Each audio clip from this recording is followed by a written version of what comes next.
Hello, everyone, and welcome to the Scoops AFL Trade / Free Agency Update Day 2. Technically, today was Day 1 of the AFL Trade Period for 2025, but on Friday last week was the Free Agency Opening Day, so technically it's Day 2. Now, this will all run again till next Wednesday, the 15th of October at like 7:30 p.m. Victorian time. I really like that a lot of people got around the last trade wrap video, the daily trade wrap video. So please get around this one and share this around to everyone. Smash the like button. We've got 15 likes on the other videos of this recording when I last looked. So hopefully we can aim for 15 again. Would really appreciate it. Now the news of today that Charlie Spargo has officially joined North Melbourne as a free agent. Melbourne get pick 41 as compensation. Jacob Wehr officially went to Port Adelaide today as he's a fringe player. GWS get no compensation at all, and he's only been in the system for a few years, but was delisted, hence why he qualified for a free agency over time. Now, what do I think about Charlie Spargo to North Melbourne? Oh, look, he's got family ties in North Melbourne. He's a premiership player at Melbourne, but he's been injured the last 2 years. Small forward. North need a lot of help in all areas besides the midfield, and then one ruck. So this fills a need.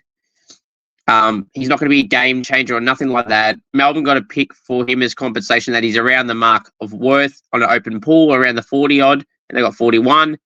So they cut their losses. Melbourne, that's not going to hurt them with him going. And North Melbourne is not going to drastically improve them, but it's a solid hand that can play every week for them up forward. And if he can be injury-free, could be an okay addition. Jacob Wehr plays on the wing, plays half-back. When he was at the Giants, when he did get opportunity, Port Adelaide have officially signed him as a free agent, and GWS get no compensation as he doesn't qualify for it through the trade. Sorry, not the trade. Obviously the money that Port had given him in the years, and he was delisted in the past. So, yeah, look, this doesn't change Port either. It's a bit of a whatever move. If it works, it works. If it doesn't, it doesn't. Jacob Wehr goes back home to South Australia. To Port Adelaide, can play on the wing or half back, whatever Port feel the best need is, and if he even gets a game, that's the position I see Jacob Wehr playing. Now, the big news of today, they weren't official moves. Well, this wasn't official yet. It's not really big, but Malcolm Rosas will join Sydney for a pick around the 50-odd. I don't know what Sydney's picks are in front of me, but it's between 40 and 60. The pick between that will be for Malcolm Rosas to join Sydney from Gold Coast, as Gold Coast got a hell of a lot of things to look into, including Sam Flanders, who will join St Kilda in a trade involving pick 7, which potentially might be only as a straight swap. St Kilda and Gold Coast are both confident that discussions are going really well. It'll be done within the next day or two. That's a quote from Gold Coast in terms of the next day or two. So Sam Flanders could be officially a Saint tomorrow or Wednesday, and I'm so pumped that he will be the 3rd official addition to the club, and Leckerli will be the 4th, and hopefully Liam Ryan will be the 5th. Now, also, people are taking into account here that Sam Flanders for pick 7, people go, oh, that's outrageous, blah, blah, blah. The fact of the matter is, he's a contracted player. Pick 7 this year would have been about pick 13. Sam Flanders is around a pick in the 13 range in an open pool, and he's contracted. So, and we just want to get the player in. This draft isn't as deep as other drafts. 7 will end up being 13. So you cut your losses there. I mean, we're gaining a valuable player who's only like 22 years of age, play midfield, play half-back. For Gold Coast to get another pick in the door, which could be on-traded to Petrarca. So I don't see the problem. So anyone saying that pick 7 is overs, learn the rules and learn how the draft works this year with the compromised draft. The academy's been pushed back for picks. He's contracted, so it is what it is. I'm really happy with Sam Flanders coming on board to the Saints. Now, that pick 7 will be on-traded from Saints to Suns to Melbourne for Christian Petrarca. Obviously, that'll be the key centerpiece around the Christian Petrarca trade. There'll probably be future seconds and future firsts involved. Gold Coast had a bunch of other picks this year they need to get rid of. Maybe they'll be involved and they get something back from Melbourne, say Petrarca and a pick in the second round or a future second for, say, 7 and Petrarca. So Petrarca goes to Gold Coast, Melbourne gets 7 and, say, a future third, and Gold Coast get Petrarca to a future second or something like that. There'll be people on Melbourne's end and they'll get in their favour. Pick 7 is a valuable pick, albeit they will be around 13, so they may get a future first off Gold Coast as well, or one of the other current first-round picks that Gold Coast will have to get rid of when their bids for their players come in. Speaking of the Gold Coast trend continues here. Brandon Fiorini was mulling over Port Adelaide, Essendon, and staying at the Suns. He's not joining Port Adelaide. He's not staying at the Suns. He's joining the Bombers.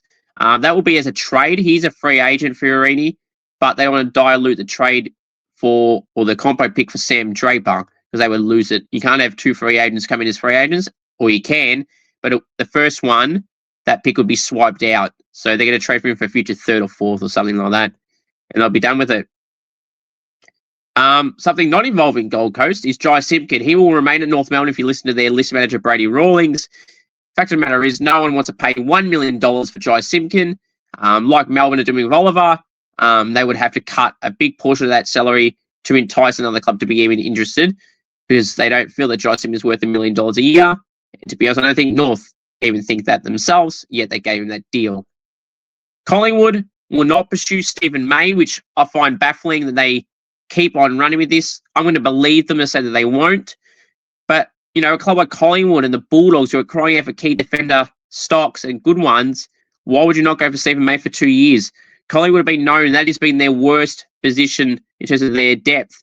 Darcy Moore and Stephen May together in the team will look very good for their backline. And if you've got their star midfielders and everything like that, that'd be a really, really good move for them.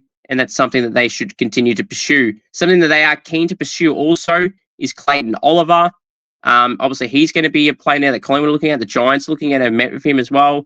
I'm sure Adelaide will look at Clayton Oliver. They say they're not, but if they're looking at other midfielders in that similar age bracket and experience, and they probably need another top-line midfielder, I mean, I don't think he's going to be going there, but they'll definitely probably have some form of interest at him. Zach Merritt is not going to Hawthorn. If you listen to Essendon and Matt Rosa, they couldn't be more adamant on this. But then again, every list manager talks the talk and always says no one's leaving. They all say that, and most of the time they cave in. Some do stick to their word. This is a really hard one to tell. I mean, if Hawthorn were to throw a good offer at Essendon, I think they would take it. But if they don't, and then Hawthorn want to be half in on this trade deal that they're offering, then Essendon will just tell them to get stuffed, basically. So it's an awkward one. They say it won't be any awkwardness if Merritt retained at Essendon. They'll move along. That'll be interesting. I think they'll end up letting him go, but only if Hawthorn gives something that they'll satisfy them. And they'll be pick 8 for long of another picks in the future first round or something along that lines, because pick 8 on its own probably won't cut it in this draft, and that could be pick 14 in the end. So they're going to have to do a lot more than that. So only time will tell where that goes. Charlie Curnow is going to be too hard for Geelong. Good riddance, sucked in Geelong. So Sydney is his likely landing place. If he was to leave Carlton, he obviously wants to leave. They keep on saying that Geelong's his preference. Andrew Mackie was a bit reluctant to say that he chose them. But that's what it sounds like. But smart on Charlie's end to not publicly reveal who he wants to go to. So if he says Geelong, then Sydney might tell him to get staffed, and then he might have to go back to Carlton. So very interesting. How desperate are Geelong? You're going to find out this trade period how desperate they are for Charlie Curnow and Rowan Marshall, that's for sure. And I mean, St Kilda got all the whip hand here with Rowan Marshall. Number one, they don't have to let him go. He's contracted for 2 years. Yes, I'm fully aware contracted players do get let go over time. Yes, I'm fully aware that Rowan Marshall requested a trade at Geelong, but that doesn't mean St Kilda have to give him over at all, because pick 17 will be a starting point here, and that won't be the only thing that gets done, because pick 17 will end up being about 23.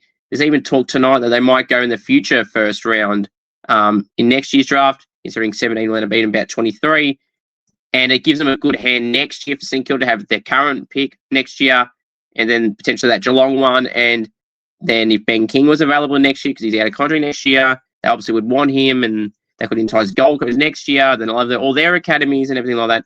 So time will tell, but that would be a key starting point, this year's pick 17 or next year's future first. But even then, I still wouldn't do it. I mean, make Geelong pay up. 17's not enough. A future first isn't enough, as that could be if they finish top 4 in the top 18 range as well. And then if there's academy players next year in the top end, that could end up being about 20, 23 again. So it's clearly not going to be enough. So make Geelong pay maximum value happy to keep Rowe if we have to. He and TDK together can be a really good situation there. Will it happen? It could happen. So as of right now, we're day 2, day 1 of the trade period, day 2 overall. It's still early days in this. St Kilda don't have to do shit. They don't have to. They can just sit there and wait for Geelong to offer something that will satisfy them. Now, not saying this is going to happen. In fact, I don't think it will happen. But Sam de Koning's name has been brought up. Yes, that's Tom's brother who's at Geelong. Because Geelong have no picks that are worth it for St Kilda, because it'd have to be a pick of that nature with something else. And they're not going to accept names like Jai Clark and George Stevens. See their names get floated about. That's just laughable. We don't want fringe players. So someone like Sam de Koning would have to be involved. But again, St Kilda's got all the whip hand here. They don't have to let Rowan Marshall go. Geelong are going to be shown to show how desperate they are for Rowan Marshall. You've got to go requesting to go to you. However, you actually deliver on your promise, or you're going to step against your word because you don't want to actually pay maximum value for someone that you want that's contracted in an A-grade ruckman in an All-Australian level ruck. Geelong, you want him so bad, you pay up. Stop getting all these little deals like, you dogged Bulldogs to Bailey Smith last year because he wasn't contracted. Well, now that shoes are reversed, Rowan Marshall's contracted, we don't have to give you shit. You're the ones that are going to have to pay up. And if you don't pay up to satisfy St Kilda how they want, you ain't getting him. And you've shown all this year and previous years how bad you are in the ruck department. So you've got to pay maximum value. And until you do so, St Kilda shouldn't even field any calls or any messages or whatever like that. Until Geelong pay up something significantly, because they're so desperate for a ruck, who's an All-Australian level ruck in the prime of his career, then you've got to pay up. Geelong can't keep getting away with getting big-name players for free. Like they did Jack Bowes, they got pick 7 out of that. They got Bailey Smith for stuff all, and then they tried again with Rowan Marshall and Charlie Curnow, get stuffed. Geelong, the AFL's love child. Anyway, I hope you all enjoyed this edition of the Trade Rep video. Next one tomorrow in coming days. Thank you all. Go Saints, and hopefully Liam Ryan can come across as well. Which is talking tough, but in the end they'll let him go. Thank you. Go Saints. And oh, by the way, one more thing. The Saints are looking at more players in cash to splash, which is great to hear from Gabby Allen today. And they're not referring to the names that we've been likened to get, like Silvani and de Koning already in. Flanders will be the next one. Then Leckerli will be next. And Liam Ryan will likely be the 5th one. But outside of those names, St Kilda aren't done. And they've got money to spend for this year and next year, as we've been struggling to spend the AFL requirement of 95% per year, a lot of front-ended contracts. So people got to learn how contracts and salary caps work. I mean, a lot of people, unintelligent people on the internet don't know how it works. So Kilda be front-ending contracts to players, which means in the future years, you've got a lot to splash. Thank you for watching this episode. Share it around. Subscribe to this YouTube channel if you haven't already, and all my other social media channels. We really appreciate it. Thank you. Go Saints. And Gabby Allen and Sauce, keep going to work. And maybe, just maybe, some more names are going to appear at the Saints come the end of the trade period. Go Saints.